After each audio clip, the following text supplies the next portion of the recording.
What's up guys, this is Shivain, and in this video I will tell you guys how you can fix the problem that YouTube is not working on your iOS or Android device and you have there was a problem with the server 503 error.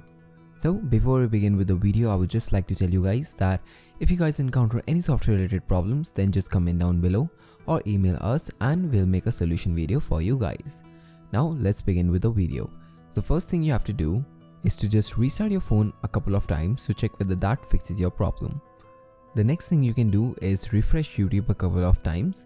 So just go to your YouTube app and then refresh it 5 or 6 times and check whether that fixes your problem.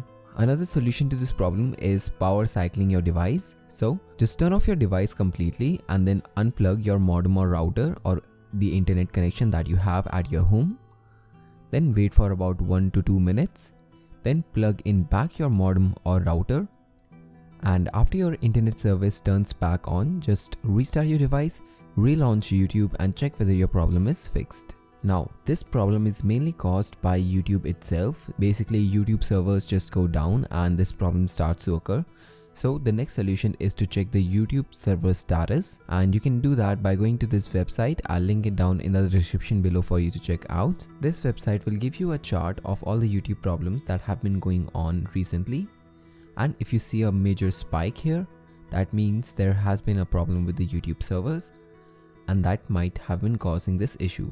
Alternatively, you can also go to YouTube's social media profiles, especially Twitter, and check the announcements there about server maintenance, and if there is, then you can understand why the servers are down and you're having this issue.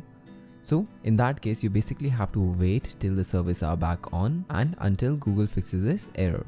Now if you find there is no problem with the YouTube servers and there is no announcement for a server maintenance update and you're still facing this issue, I recommend that you go to your YouTube app, press and hold it, and then go to app info, and in app info go to storage and cache and just clear out the storage and cache on the YouTube app, because that can help you unload some corrupted files. And once you do this, just restart your device and then restart YouTube app and check whether that fixes your problem. In case of the iOS device, in order to delete the cache and storage, you have to uninstall the YouTube app itself. So just uninstall the YouTube app and then again go to App Store and download the app again. And the last solution I can offer you guys is to remove videos from your watch later list. So just go to your YouTube app and then go to library and then watch later. And in your watch later list, just remove all the videos that you have here. I don't have any videos on my watch later list, but if you do, then just remove everything and then restart your device and then relaunch YouTube and check whether it fixed your problem. So this was it for this video guys. I hope you liked it. If your problem did not got solved by this video, then you can just comment down below or email us your detailed problem and we can try to make a solution video on that as well. And if it did, then just consider giving this video a like, subscribe to the channel and comment down below which solution worked for you. I'll see you in the next video. Until then, bye.